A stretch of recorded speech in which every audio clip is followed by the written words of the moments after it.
grâce m'a comblé, ta grâce m'a libéré, ta grâce justifie, ta grâce m'a franchi, ta grâce purifie, ta grâce m'offre la vie, ta grâce m'a sauvé, ta grâce a pardonné, ta grâce m'a comblé, ta grâce m'a libéré, ta grâce justifie, ta grâce m'a franchi, ta grâce purifie, ta grâce m'offre la vie, ta grâce m'a sauvé, ta grâce a pardonné, ta grâce m'a comblé, ta grâce m'a libéré.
Tu marchas dans le désert, conduit par ton esprit, Dieu comme un repère.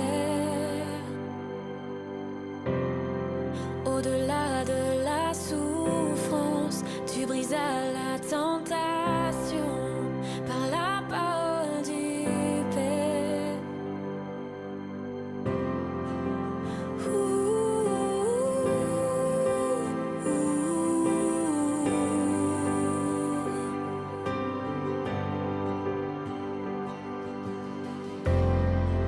Tu marchas dans le désert, conduit par ton esprit, Dieu comme un repère.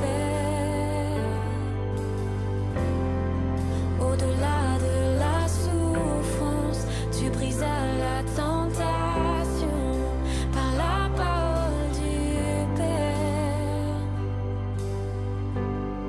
Tu es la source de ma foi, en ton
Bon matin à tous. Ici, c'est Mathieu David Gélina qui vous parle, pas en direct, c'est préenregistré, mais de sa maison à Notre-Dame-du-Mont-Carmel. Ce matin encore, on a la réunion en ligne pour l'Assemblée chrétienne de Shawinigan. Je pense que je viens de faire un jeu de mots plate avec Corona. Ce matin encore, on a la réunion en ligne. C'était plus fort que moi. Mais ça fait tellement longtemps que je n'ai pas parlé à tout le monde de l'Église de Shawinigan. Je m'ennuie de vous. Puis je suis content de pouvoir faire ce petit vidéo pour vous ce matin. Évidemment, ce n'est pas un show d'humour, fait que je vais vous expliquer un petit peu ce qui va se passer pour le reste de la matinée. On va avoir une étude biblique sur le thème « Revenir à la foi » avec Danny Dubé. Fait que ça va être Danny Dubé qui va nous apporter ça. Il va nous parler de l'importance de la foi, particulièrement en temps de crise. Donc, c'est d'actualité. Ensuite, il va y avoir un chant. Puis, Michael Lafrenière va nous apporter un peu de matière à réflexion sur l'intercession de Jésus dans un texte qui se trouve dans l'Évangile de Jean. N'oubliez pas, pour finir, que vous pouvez toujours vous joindre à la réunion via le lien que Julie vous a envoyé, donc la réunion par Zoom. Fait que là, vous allez pouvoir voir tout le monde, parler à tout le monde, avoir du temps pour un peu de communion fraternelle en ligne, évidemment. Mais c'est ça. Fait que vous pouvez toujours utiliser le lien que Julie vous a envoyé par courriel pour vous connecter au meeting Zoom. Pour terminer, j'aimerais ça vous laisser un petit verset qui me revient souvent. Pas juste dans le cas de la COVID-19, mais c'est un verset qui me revient depuis plusieurs années, puis que quand je l'ai en tête, ça me fait sourire, ça me fait même m'incliner m'incliner d'admiration devant mon Créateur. Le verset, il se trouve dans Psaume 115, verset 3. Et puis, ça dit tout simplement, « Notre Dieu est au ciel et il fait tout ce qu'il veut. » Fait qu'oublions pas que notre Dieu est au ciel et qu'il fait tout ce qu'il veut. Il est avec nous autres. Fait que, bonne réunion. Bye!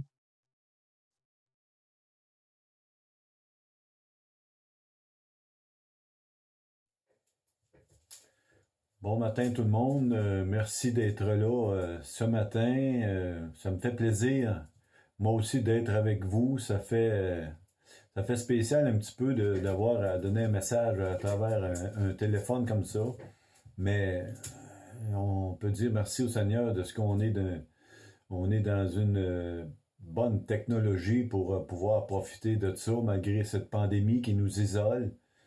On a les moyens par cette technologie de se rejoindre les uns les autres. Puis je remercie le Seigneur pour ça, qu'on puisse avoir cette opportunité de le faire. Et c'est différent, c'est pas pareil, c'est dur même de donner un message comme ça à mon téléphone. C'est particulier. Mais le Seigneur est là. Je sais qu'il y a beaucoup de gens qui prient pour nous, qui avons préparé ces enseignements-là, ces messages-là. Et j'espère que le Seigneur va nous toucher, chacun de nous. On a tellement besoin de cet ainsi d'entendre le Seigneur nous parler, de sentir la présence du Seigneur dans chacune de nos vies. Et c'est ce que j'avais à cœur de vous partager ce matin. Le titre de mon message, c'est « Revenir à la foi ». Vraiment qu'on puisse, comme enfant de Dieu, chacun de nous personnellement, revenir à la foi. Surtout avec qu'est-ce qu'on vit présentement, la pandémie qui est mondiale, mais en même temps, elle est individuelle et personnelle. Qu'on puisse profiter de cette occasion-là pour se remettre en question dans le Seigneur, remettre nos priorités aux bonnes places et revenir vraiment à la foi en Dieu. Chaque année en France, les gens ont l'opportunité de visiter gratuitement certains sites et monuments historiques, des musées, des cathédrales, des églises, lors des journées du patrimoine. En 2003, les 21 et 22 septembre ont été l'occasion de mettre l'accent sur l'art sacré. Donc, les gens pouvaient aller visiter des églises, des monastères ou des lieux divers de spiritualité. Ils pouvaient faire ça gratuitement. Et parmi eux, il y a un journaliste qui a décidé d'aller visiter ces lieux-là. Et quand il est sorti de ses visites, il est arrivé à ce constat-là qu'il a écrit dans sa chronique. Il a dit ceci. Il dit, la foi, c'est muséifier. Un non-croyant qui arrive de visiter ça, puis qui dit, la foi, c'est muséifier. Ce qu'il voulait dire par là, c'est que la foi qu'il a vue dans ces monuments-là, ces églises-là, ou ces sites spirituels-là, on voit plus ça aujourd'hui sur le terrain. C'est vrai que la foi, elle se raréfie. Elle est même discréditée. Elle est reniée, puis elle est attaquée de tous bords, tous côtés. Mais nous, en tant qu'enfants de Dieu, on devrait vraiment mettre notre priorité dans la foi en Dieu. Croire Dieu au quotidien, dans chacune de nos vies, ça devrait être quelque chose de primordial. Il y a un de nos grands poètes qui a écrit ceci par rapport à ce constat-là. Il dit, mais parmi ces progrès dont notre âge se vante, dans tout ce vain éclat d'un siècle éblouissant, une chose où Jésus en secret m'épouvante, c'est le bruit de tes pas qui va s'affaiblissant. Le bruit des pas de Jésus qui va s'affaiblissant. On dirait que la foi s'affaiblit de plus en plus dans les enfants de Dieu. C'est à peu près le constat qu'il fait ici. Puis je pense que plus que la société va d'être éblouissante alentour de nous et parmi nous, plus l'éclat de Dieu va diminuer. Et le verset que j'avais à cœur et que j'avais en tête depuis quelques mois, même avant que la pandémie arrive, le Seigneur m'avait mis en tête un verset qui me chicotait un peu, qui me fatiguait un petit peu. Puis je comprenais pas pourquoi. Mais en même temps, oui, un peu, mais quand la pandémie est arrivée, c'est venu clair dans mon esprit ce que le Seigneur est en train de me dire. C'est dans Luc 18, au verset 8, qu'il nous dit ceci. « Mais quand le Fils de l'homme viendra, trouvera-t-il la foi sur la terre? » Et le contexte de ce verset-là, c'est la veuve et le juge inique. Vous vous souvenez de cette histoire-là?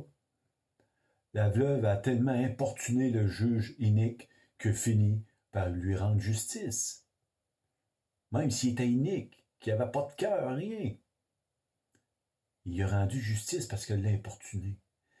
Mais la foi de cette femme-là, en Dieu, qu'elle croyait Dieu, que Dieu pouvait répondre à sa requête, même si le juge qui était pour la traiter, sa requête, était inique. Elle avait cette foi-là. Et c'est pour ça qu'il dit, il dit au verset 7, « Et Dieu ne fera-t-il pas justice à ses élus, qui crient à lui jour et nuit, et tardera-t-il à leurs égards? Je vous le dis, il leur fera promptement justice. » Si ces enfants de Dieu crient comme elle, qui ont la foi comme elle, puis qui persévèrent dans sa vie comme elle, oui, Dieu va rendre justice à ses enfants. Mais quand le Fils de l'homme viendra, trouvera-t-il la foi sur la terre? Ça m'interpelle, ça me questionne, ça vient me chercher. Parce que c'est tellement, cette question du Seigneur reste tellement posée aujourd'hui à nous, personnellement, à notre génération d'aujourd'hui. Est-ce qu'il y a encore de la foi sur la terre? Je peux vous dire que le Fils de Dieu, avec qu'est-ce qu'on vit là présentement, je suis en train de réaliser que le Seigneur Jésus il peut revenir de mon vivant. Chose que j'avais peut-être négligée un peu dans ma tête, dans mon cœur. Tu sais, on vit, on se fait une petite vie normalement, tu sais, on vit bien, puis je pense qu'on réalise pas trop que le Seigneur revient. Tu sais, au Québec, au Québec, on est habitué de vivre un petit peu en dehors de toutes les persécutions que les autres nations vivent. Tu sais, on n'a pas de famine, on n'a pas de gros tremblements de terre, on n'a pas de guerre. Tu sais, on vit assez bien au Québec. On est toujours épargné de toutes ces choses-là. Donc, quelque part, sans qu'on s'en rende compte, mais en tant qu'enfant de Dieu, on s'est bâti un petit monde, une petite muraille alentour de nous, petit à petit, sans qu'on s'en rende compte, dans laquelle on a mis notre foi, notre confiance ou notre confort. Puis on dirait que Dieu, dans notre monde qu'on vit aujourd'hui, au 21e siècle, au Québec, on dirait que Dieu, ça fait drôle de dire ça de même, mais que Dieu n'a pas trop besoin, mettons. Il n'a pas trop besoin parce que on est bien. Tu sais, on a des maisons, des logements dans lesquels on vit paisiblement, on est à l'abri, on est confortable, on a tout le luxe qu'on veut. On est assez bien là-dedans. On a des familles pour certains, pour d'autres, on a la famille de Dieu qui sont là alentour de nous. Si on a besoin, on peut s'encourager, s'exhorter les uns les autres, on peut s'aider. On a des enfants, des petits-enfants dans lesquels on trouve notre plaisir, notre bonheur, notre joie. On est bien là-dedans. On a aussi un travail pour... On travaille, puis on gagne de l'argent, puis on peut se nourrir, et même plus que ça. On peut profiter de la vie parce qu'on a des bons travails, des bons salaires. On vit bien au Québec, on n'est pas persécuté, puis on vit bien. Puis on a des loisirs en abondance dans lesquels on peut s'évader, on peut...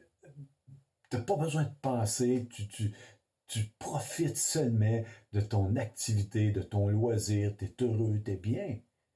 Ça, c'est dans notre monde au Québec, c'est pas partout que c'est de même.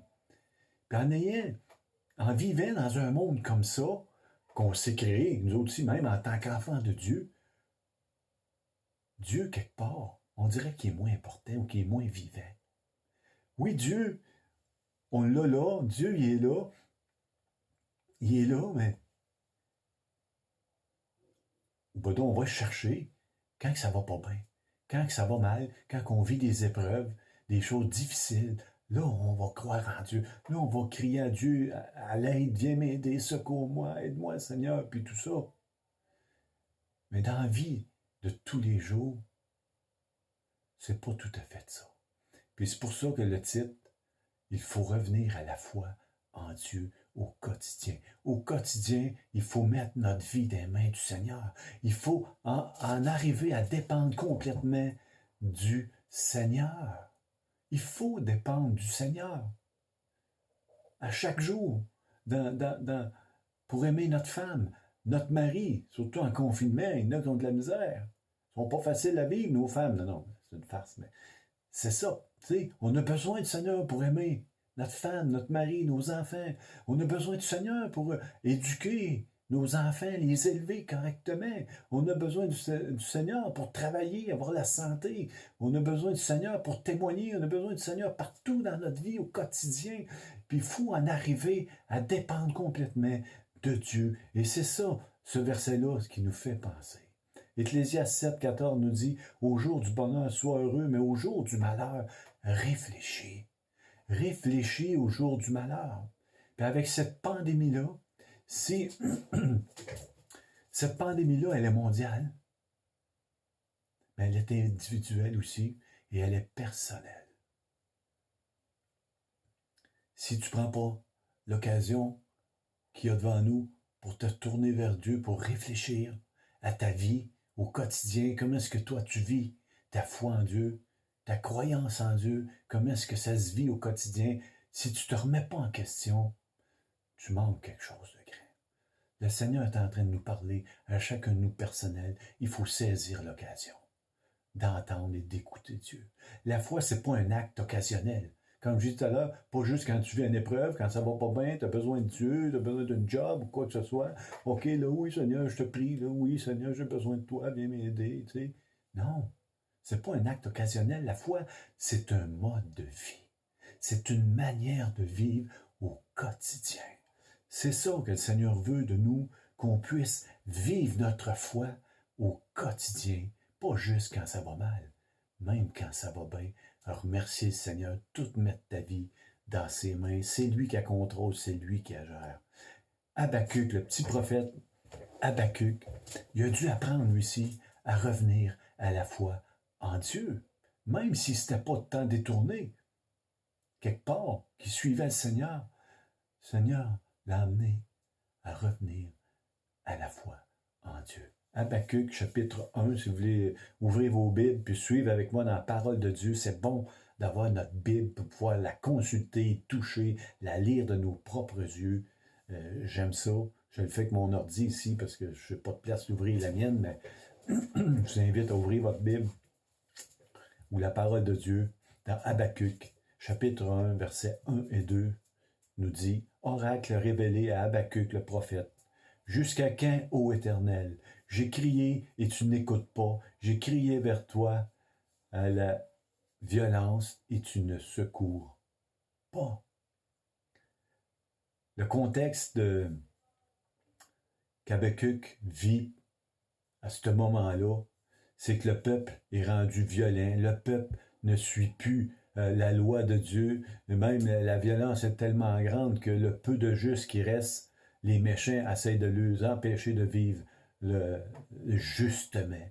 Et là, Habakkuk est tanné, puis il crie à l'Éternel, jusqu'à quand tu vas tolérer ça, Seigneur? Puis qu'est-ce que tu fais? Viens régler ça. Et le Seigneur va décrire un peu plus loin comment est-ce qu'il veut qu'il va arranger ça. Et là, le Seigneur est en train de dire à la suite du chapitre 1 que oui, il va venir régler le compte du peuple d'Israël, mais par un peuple étranger. Les Chaldéens vont venir, ils vont venir prendre possession de toutes les personnes qui sont là. Ils vont les emmener en déportation à Babylone avec le roi. Puis il décrit son armée comme une armée puissante, des chevaux puissants, puis tout ça. Il dit c'est ça qui va arriver. Et Habakkuk au chapitre 2, il dit ceci. Au verset 1, il dit « J'étais à mon poste et je me tenais sur la tour. Je veillais pour voir ce que l'Éternel me dirait et ce que je répliquerais après ma plainte. » Il attendait pour savoir si le Seigneur n'avait pas une autre réponse, une autre affaire. Non, il ne faut pas croire que Dieu punirait son peuple par un autre peuple. Puis il ne voulait pas que ça arrive, ça de même. Mais le Seigneur, il répond au verset 2. L'Éternel m'adressait la parole et il dit « Écris la prophétie. Grave-la sur des tables afin que tu la lises couramment. Car c'est une prophétie dont le temps est déjà fixé. Elle marche vers son terme, elle ne mentira pas. Si elle tarde, attends-la, car elle s'accomplira. Elle s'accomplira certainement. Voici, son âme s'est enflée d'orgueil, elle n'est pas droite en lui. Là, il parle ici du roi de Babylone. Puis la suite de ça, il va décrire comment est-ce que lui va anéantir ce peuple-là. Il va le punir parce qu'il est venu punir son peuple. Il s'est servi de lui, mais eux autres, ils vont payer, eux autres aussi. Il dit ça au verset 4. Voici son âme est enflée, elle n'est pas droite en lui, mais le juste vivra par la foi. Le juste vivra par sa foi. On peut, excusez, le paraphraser un peu ce verset-là en disant « Celui qui est justifié par la foi vivra. » La foi, c'est une manière de vivre. Et le Seigneur est en train de dire à Habakkuk, tout ce que je te dis, ça va arriver. Puis c'est arrivé à peu près à une quinzaine d'années après que le Seigneur s'est révélé à Habakkuk à ce moment-là. Quinzaine d'années environ, la déportation est arrivée. Mais le Seigneur est en train de dire à Habakkuk, le juste vivra par la foi. Si tu as été justifié par la foi, tu vas vivre en conséquence. Peu importe si ça y a bien, peu importe si ça va mal. Et Habakkuk a compris le message. Chapitre 3 d'Habakkuk, tout le chapitre, c'est un chant qu'Habakkuk a composé. Puis à la fin du chant, versets 17 à 19, il dit ceci dans son chant, car le figuier ne fleurira pas. La vigne ne produira rien, le fruit de l'olivier manquera, les champs ne donneront pas de nourriture, les brebis disparaîtront du pâturage, et il n'y aura plus de bœuf dans les étables. Toutefois, je veux me réjouir en l'Éternel, je veux me réjouir dans le Dieu de mon salut. L'Éternel, le Seigneur, est ma force, il rend mes pieds semblables à ceux des biches, et il me fait marcher sur les lieux élevés. C'est ça qu'Habakkuk a compris, que peu importe ce qui va arriver, lui, il va vivre par la foi. Le juste vivra par la foi. Et ce verset-là, le juste vivra par la foi, et c'est 3 fois dans le Nouveau Testament, et c'est cité par rapport à Habakkuk, et 3 fois on le voit dans le Nouveau Testament, dont la 3e fois dans l'Épître aux Hébreux, Et c'est là qu'on va tourner avec moi, Hébreux 10. Et dans l'Épître aux Hébreux, il met vraiment l'emphase sur vivra. Le juste, celui qui est justifié par la foi, vivra. Il va avoir une manière de vivre, une façon de vivre pour Dieu, parce qu'il était justifié par la foi. Hébreux 10, versets 37 à 39, il dit ceci, encore un peu de temps, encore un peu de temps, celui qui doit venir viendra, il ne tardera pas. Verset 38, et mon juste vivra par la foi. Mais s'il se retire, mon âme ne prend pas plaisir en lui. Nous ne sommes pas de ceux qui se retirent pour se perdre, mais de ceux qui ont la foi pour sauver leur âme. L'Épître aux Hébreux était écrit parce que les Juifs qui s'étaient convertis voulaient retourner au judaïsme. Ils étaient tannés de vivre ce qu'ils vivaient, la persécution, les malheurs, ils étaient persécutés, puis ils n'étaient plus capables. Ils voulaient retourner en arrière, vivre le judaïsme, ça serait moins dur pour eux autres, il me semble. Et là, l'auteur de l'Épître aux Hébreux est en train de les exhorter, de les encourager. Encore un peu de temps, celui qui doit venir viendra, il ne tardera pas. Le retour du Seigneur s'en vient. Imaginez-vous, à cette époque-là, il s'en a. Imagine-toi aujourd'hui. Aujourd'hui, c'est encore plus que vrai que le Seigneur revient bientôt. J'espère qu'on le réalise. Avec cette pandémie qu'on est en train de vivre, je réalise de plus en plus que oui, le Seigneur peut revenir de mon vivant. Plus que jamais, je crois au retour du Seigneur Jésus. Et c'est pour ça qu'il faut être prêt. Il faut être prêt au quotidien à dépendre du Seigneur Jésus par la foi. Se remettre dans les mains du Seigneur. Croire que Dieu est vivant, que Dieu est avec nous chaque jour de la vie. Dieu nous accompagne partout ce qu'on est. Dieu est vivant. Il faut le vivre, il faut le réaliser. Chaque jour, c'est important. Et là, les Hébreux, peut-être qu'ils ne comprenaient pas ce qu'il voulait dire par là. Le juste vivra par la foi. C'est quoi vivre par la foi? C'est pas ça qu'on faisait. Non, c'est pas ça que vous faisiez. Les Hébreux, ils avaient peur. Ils critiquaient. Ils chiolaient. Ils se plaignaient tout le temps. « Ah, c'est pas drôle, on est persécutés. Ah, ça ne marche pas. Si c'est ça, la vie chrétienne, on n'en veut pas. » Puis si. Non, ils broyaient. Au lieu de se mettre à genoux, prier le Seigneur, Dieu donner la force de vivre ce qu'ils vivaient là, de vivre différemment des autres gens qui ne connaissaient pas le Seigneur. Ils n'avaient pas appris à mettre leur vie pleinement dans les mains du Seigneur, leur quotidien dans les mains de Dieu. Ils n'ont pas appris à vivre la présence de Dieu dans leur vie. C'était plus facile pour eux autres de dire « on veut retourner en arrière ». Ça va être bien plus facile. Non, c'est pas ça. Vis par la foi. Marche par la foi en Dieu. Abandonne-toi dans les mains du Seigneur. Et là, c'est quoi vivre par la foi? Là, heureusement, chapitre 11 est là. Chapitre 11, qui est intitulé « Les héros de la foi ». C'est ça, les vrais héros de la foi. Ceux qui ont vécu par la foi. C'est ça. C'est pas c'est quoi vivre par la foi? Je vais te le montrer. Il va lui montrer par des exemples, il va nous le montrer à nous autres aussi, c'est quoi.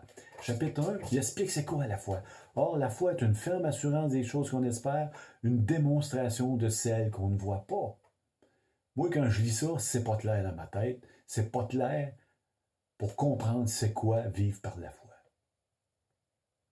Fait que si tu te fies juste à ce verset-là pour savoir que c'est quoi vivre par la foi, tu vas peut-être en arracher un peu. Une autre version qui est plus littérale, plus claire un peu, qui ont mis des affaires, l'accent sur des affaires de plus, qui nous aident à comprendre un peu plus c'est quoi la foi. Il dit ceci, la foi est la ferme assurance, la conviction, la garantie, le fondement, la réalisation des choses qu'on espère. Elle est la preuve, la démonstration, la certitude, l'absolue conviction des réalités invisibles. C'est un moyen de les connaître, de percevoir ce qui n'est pas révélé à nos sens. C'est ça la foi.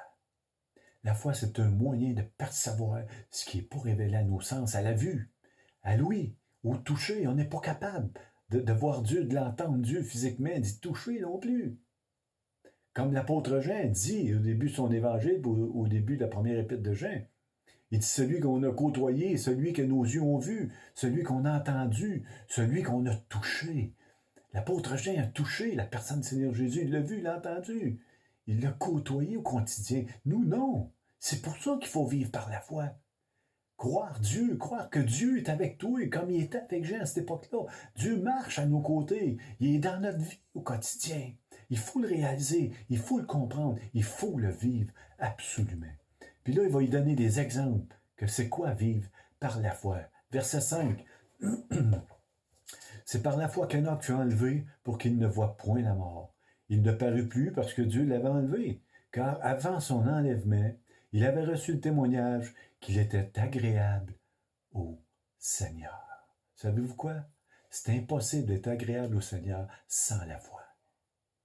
Quand tu as la foi, tu peux être agréable au Seigneur. Verset 7. C'est par la foi que Noé, divinement averti des choses qu'on ne voyait pas encore, et saisi d'une crainte respectueuse, construisit une arche pour sauver sa famille. Une centaine d'années à construire une arche en plein milieu de la forêt, ça prend toute une foi. Parce qu'il croyait à Dieu. Il croyait à ce que Dieu lui a dit, que le déluge en venait. Noé, une centaine d'années durant, il a construit une arche. Il faisait rire de lui, il faisait moquer de lui, traiter de toutes sortes de choses, oui, j'imagine. Mais Noé, là, il avait une vie normale, il avait un quotidien. Il fallait qu'il aille bûcher du bois pour chauffer, il fallait qu'il laboure la terre, il fallait qu'il aille... non, il ne m'en pas d'animaux dans ce temps-là, mais il fallait qu'il cultive pareil. Mais chaque jour, il prenait du temps pour aller construire l'arche. Sa foi en Dieu, c'était la priorité dans sa vie. 100 ans de temps. Et au verset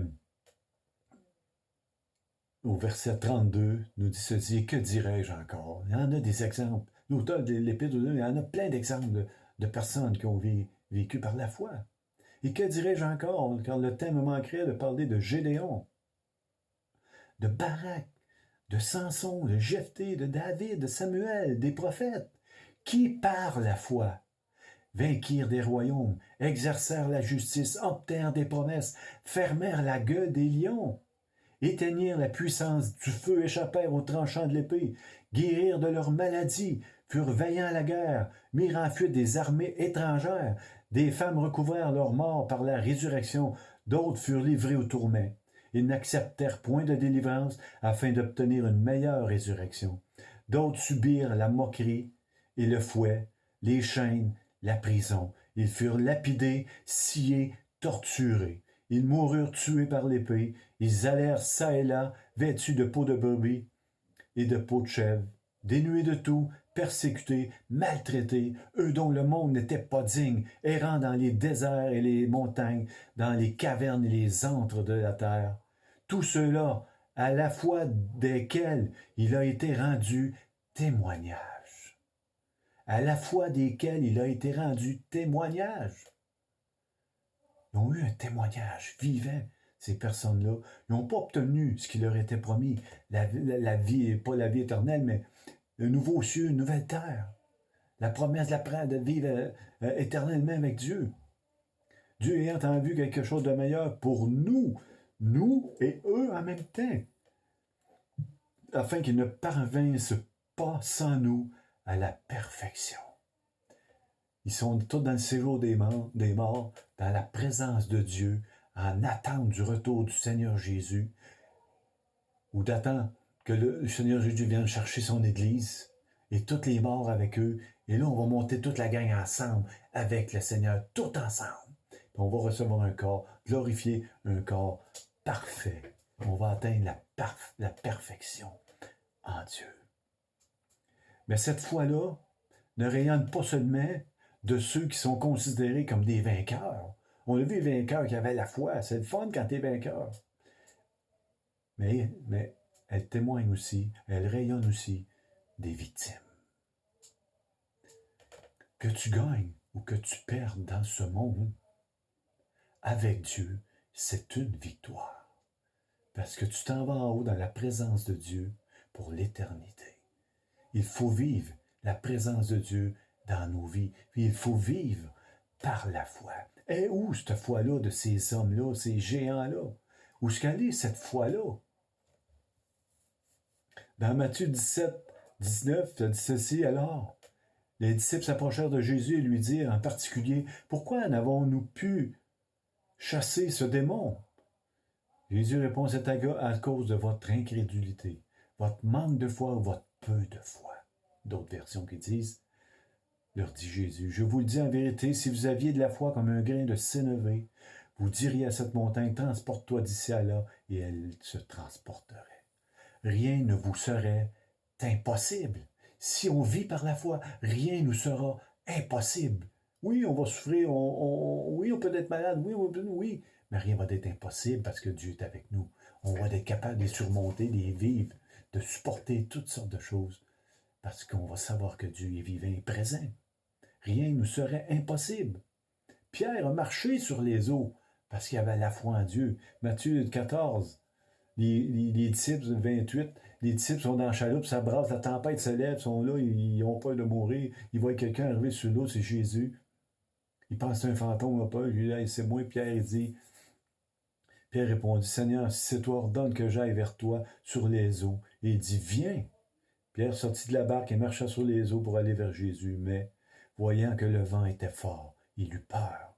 Et comme il commençait à enfoncer, il s'écria, Seigneur, sauve-moi. Aussitôt Jésus étendit la main, le saisit et lui dit, homme de peu de foi, pourquoi as-tu douté? Comment de fois qu'on doute dans notre vie? On ne vit pas pleinement par la foi, on vit pleinement dans le doute que Dieu y est présent, que Dieu est vivant, que Dieu est avec nous. Si on doute de la présence de Dieu dans nos vies, nous aussi on va couler. Puis dans des moments difficiles, ça va être dur à surmonter les épreuves. Il faut apprendre au quotidien, dès aujourd'hui, à vivre par la foi en Dieu. Et je vais terminer avec, avec cet exemple-là qu'on a déjà entendu. C'est un homme qui était tout le temps à l'église puis qui disait au pasteur, j'ai de la misère à vivre avec, en sachant que Dieu est tout le temps présent dans ma vie, que Dieu est vivant, de vivre par la foi en Dieu, de croire que Dieu est tout le temps là avec moi. J'ai vraiment de la misère, c'est dur. Je ne peux pas comprendre, je ne sais pas comment faire pour vivre la présence de Dieu dans ma vie. Et le pasteur, à un moment donné, il était à bout de ressources, il ne savait plus quoi lui dire pour l'exhorter, puis le convaincre avec la parole de Dieu. Fait qu'il lui a dit ceci. Il dit, regarde, il dit, bien que tu sois chez vous à table, mets une assiette au bout de la table, couteau, fourchette, un verre, puis mets une chaise là, OK? Puis ça, c'est la place de Jésus quand tu manges. Jésus est là, fais ça, puis pense que Jésus est assis avec toi en train de manger. Si tu es dans le salon ou tu es en train de jaser dans le salon, laisse une place, une partie du divan, dis ça, c'est la place à Jésus. Quand tu es couché dans ton lit, quand tu vas te coucher, mets une chaise sur le bord du lit, puis pense que Jésus, il est assis là, puis il veille sur toi pendant ton sommeil.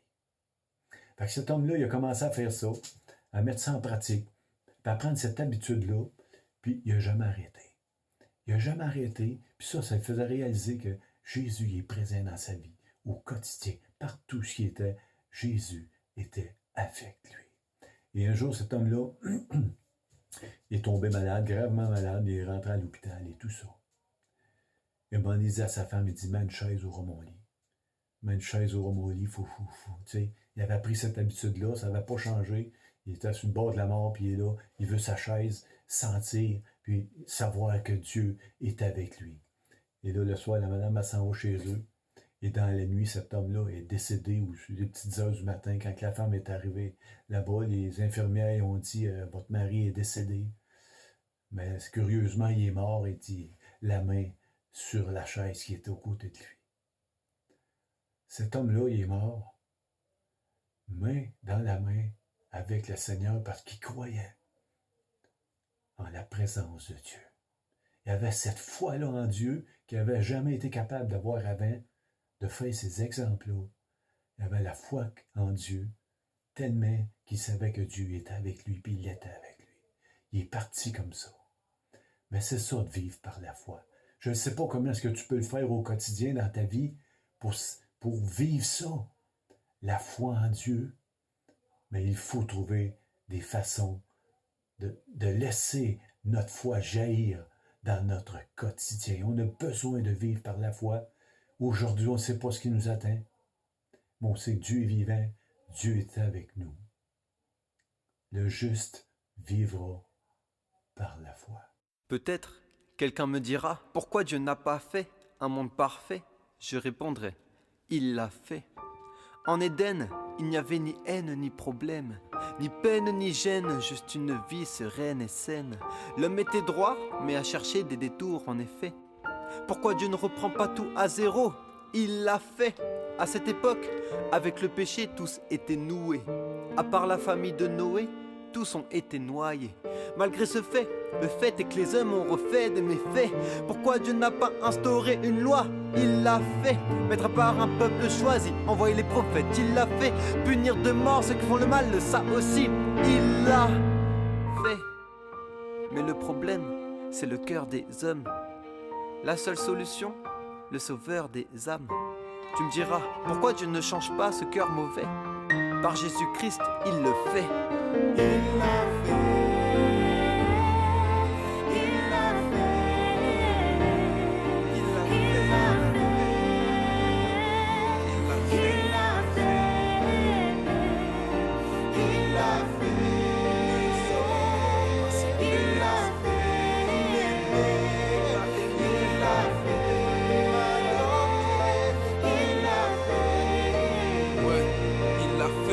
Aimé malgré mes défauts, choisi malgré mes faiblesses. Je suis loin d'être un héros. J'ai pris sa main dans mes détresses.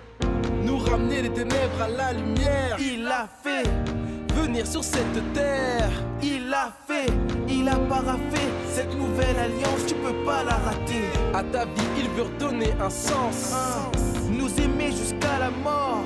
Il l'a fait. Nous donner une seconde chance. C'est déjà fait. Son pardon est parfait. Rien ne peut l'effacer. Si tu demandes si Jésus t'aime, je te réponds tout à fait. Tout est fait. Oui, tout est accompli. Tout est fait. Du mal a été anéanti. Ce qu'il veut, c'est que tu vives toute ta vie. Tu crois en lui. Car à la croix, il fait une croix sur ton péché pour une nouvelle vie. C'est par la foi que l'on peut dire il l'a fait. Quand tu espères qu'il fera cri par la foi. Il l'a fait.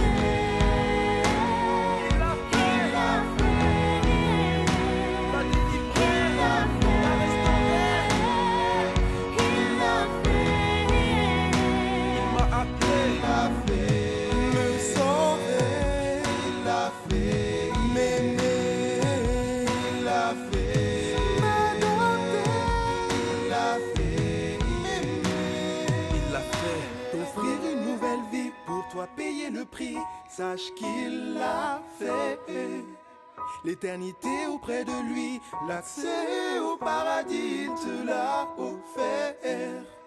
Par la foi le salut il t'a donné. Tous tes péchés par la croix sont pardonnés. Et maintenant à toi de faire ce pas de foi. Mais n'oublie pas qu'il s'est donné pour toi. Il l'a fait.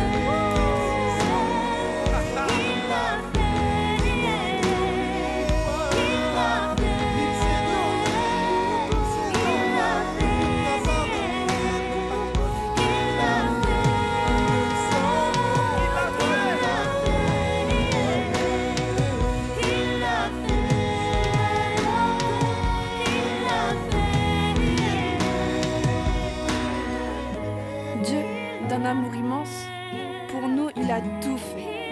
Il a dépassé les montagnes de nos vies, les obstacles qu'on ne pouvait franchir. Cette mort à la croix qui nous a donné la vie. Compter la multitude des choses qu'il a faites. Si on devait tout énumérer, ça nous prendrait une éternité. Oui, pour nous, il a fait de grandes choses, mais il en fera encore pour tous. Son amour ne se finira pas. Sa bonté n'aura pas de fin. Jamais il ne nous laissera. Même dans les petites choses, il agira. Oui, pour nous, il l'a fait. Mais on peut dire encore, il fera. Donc, on vient d'écouter un chant qui s'appelle « Il l'a fait ». Donc, n'en déplaise au traditionnel musical, ce chant a eu pour but de démontrer la souveraineté de Dieu et de nous présenter ce remède qui va nous redonner cette relation qui avait été brisée par le péché entre nous et Dieu. Donc, ceci nous apporte à la suite du thème du mois, qui était en fait le plan du salut, la solution contre la pandémie universelle qui est le péché. Donc au début du mois, on a eu une entrée de jeu, en fait, qui était la crucifixion de Christ, qui est le remède. En fait, il ne s'agissait que de croire en lui, cela nous donnerait la vie éternelle. Ensuite, on a eu le sujet de la résurrection de Christ, qui est la victoire. Donc, sa mort à la croix, sans la résurrection, aurait été incomplète. Par la suite à sa résurrection, il a fallu pour lui qu'il puisse retourner vers les cieux. Il nous a mentionné que c'est parce qu'ils allaient retourner qu'il allait envoyer le Saint-Esprit, en fait. Donc, ceci nous apporte à l'intercession de Christ un plan d'aide, en fait. Dans Jean 17, 9, 10, « C'est pour eux que je prie, je ne prie pas pour le monde, mais pour ceux que tu m'as donnés, parce qu'ils sont en toi. » Verset 10, « Et tout ce qui est à moi est à toi, et ce qui est à toi est à moi, et je suis glorifié en eux. » Dans Hébreux 7, 25, on peut lire « Étant toujours vivant pour intercéder en leur faveur. » Donc, Christ est dans le ciel et il intercède constamment pour nous. Même dans Jean, on peut lire dans 1 Jean, en fait, dans l'épître de Jean 2.1, « Et si quelqu'un a péché, nous avons un avocat auprès du Père, Jésus-Christ le juste. » Par la suite, dans Hébreux 10, 14, « Car par une seule offrande, par ce sacrifice de Jésus, il a amené à la perfection pour toujours ceux qui sont sanctifiés. » Nous sommes amenés à la perfection pour toujours ceux qui sont sanctifiés. Ça, c'est spécial. Donc, dans Jean 13, on peut voir Jésus laver les pieds des disciples. Mais c'est une action qui se fait présentement au ciel. C'est une très belle image, en fait, que Jésus fait jour après jour. Aux côtés du Père, il nous lave les pieds jour après jour de chacun des péchés dans notre vie, afin de nous rendre purs face au Père. Donc, j'ai ressorti 3 raisons pour lesquelles Jésus est pour nous un intercesseur parfait. Première raison, il est le Fils bien-aimé de Dieu. Dans Jean, on peut lire « Le Père aime le Fils et il a remis toutes choses entre ses mains. » Une autre raison qu'il est l'intercesseur parfait pour nous, il nous comprend parfaitement. Jésus s'est fait homme, il a vécu tout ce qu'un homme peut vivre. Donc, il s'est fait pauvre, il a été pauvre, il a été affamé, rejeté, incompris, tenté, persécuté.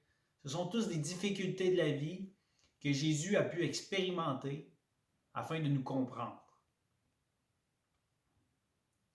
Et il a payé les dettes de mes péchés. Donc, c'est cette personne qui s'est sacrifiée pour chacun d'entre nous.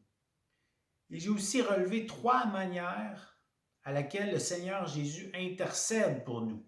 Donc, présentement, dans le ciel, Jésus intercède pour nous avec 3 manières que je vous cite. Il prie pour nous quand nous sommes tentés. On peut lire dans Jean 17, 15. « Je ne te prie pas de les ôter du monde, mais de les préserver du mal. » Il plaide pour nous quand nous avons un péché. Deuxième raison. Deuxième manière, en fait, que Jésus intercède pour nous. Il plaide pour nous quand nous avons un péché. Si quelqu'un a péché, nous avons un avocat, un intercesseur, auprès du Père, Jésus-Christ le juste. Et troisièmement, il présente nos prières au Père. Ce que vous demandez au Père, il vous le donnera en mon nom. Aucune prière peut s'adresser à Dieu Tout-Puissant sans ce sacrifice que Jésus a fait sur la croix, qui a été cette façon de relier cette brisure entre nous et Christ et le Père. Donc dans Hébreu, je terminerai dans Hébreu 4,14. Ainsi, puisque nous avons un grand souverain sacrificateur, un grand intercesseur, qui a traversé les cieux, Jésus le Fils de Dieu, approchons-nous avec assurance du trône de la grâce, afin d'obtenir miséricorde et de trouver grâce pour être secourus dans nos besoins. Donc, adressons une prière à notre Dieu en guise d'adoration de tout ça. Donc, je prie. Seigneur, on se présente devant toi par la grâce, par ce sacrifice que Jésus-Christ a fait sur la croix pour chacun d'entre nous. On veut remercier le Christ d'être cet intercesseur pour chacun d'entre nous, jour après jour, afin que notre communion avec toi puisse être rétablie pour chacun des péchés que l'on fait. C'est ainsi qu'on veut élever une adoration pour tout ce plan parfait que tu as fait, qui nous donne la vie éternelle. Amen. Donc, je vous laisse avec un chant, un chant qui s'intitule « Oui, je le crois ». Un chant qui nous rappelle, les vérités dont on croit et qui a pour but de nous fortifier dans notre foi. Donc, je vous souhaite bonne semaine à tous, puis on se revoit sur Zoom. Amen.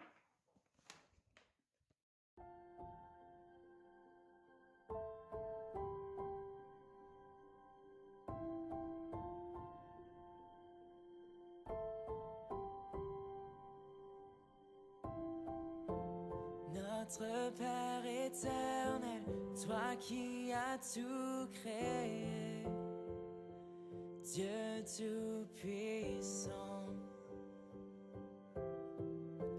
c'est par ton Saint-Esprit que Jésus fut conçu, Christ notre Sauveur.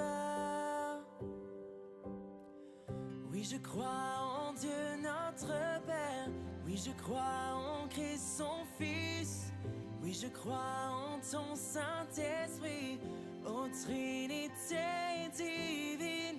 Oui, je crois à la résurrection, que nous vivrons à jamais. Car oui, je crois dans le nom de Jésus.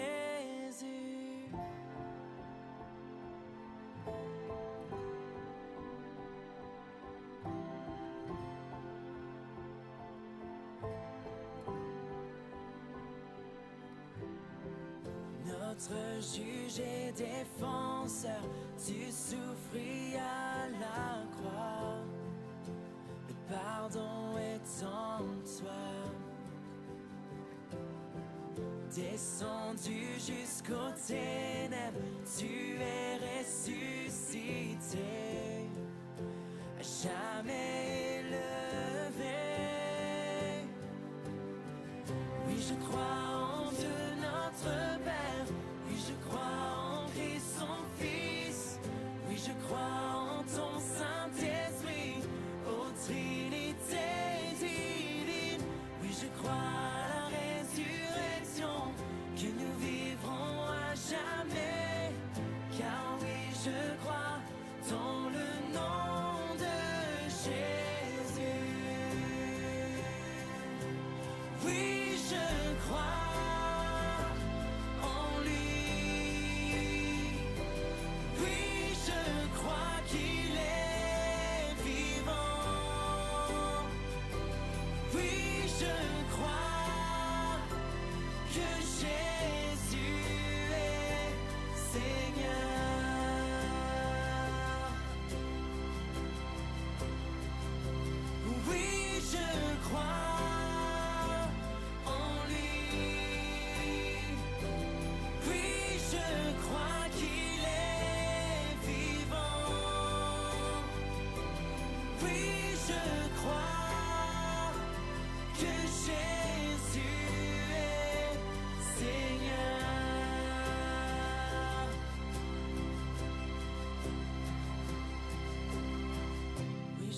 Je crois que d'une vierge il est né.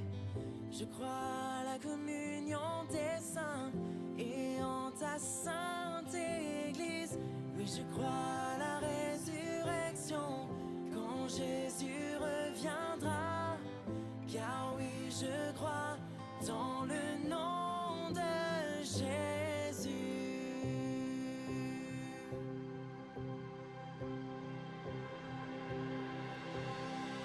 Oui, je crois en Dieu notre Père. Oui, je crois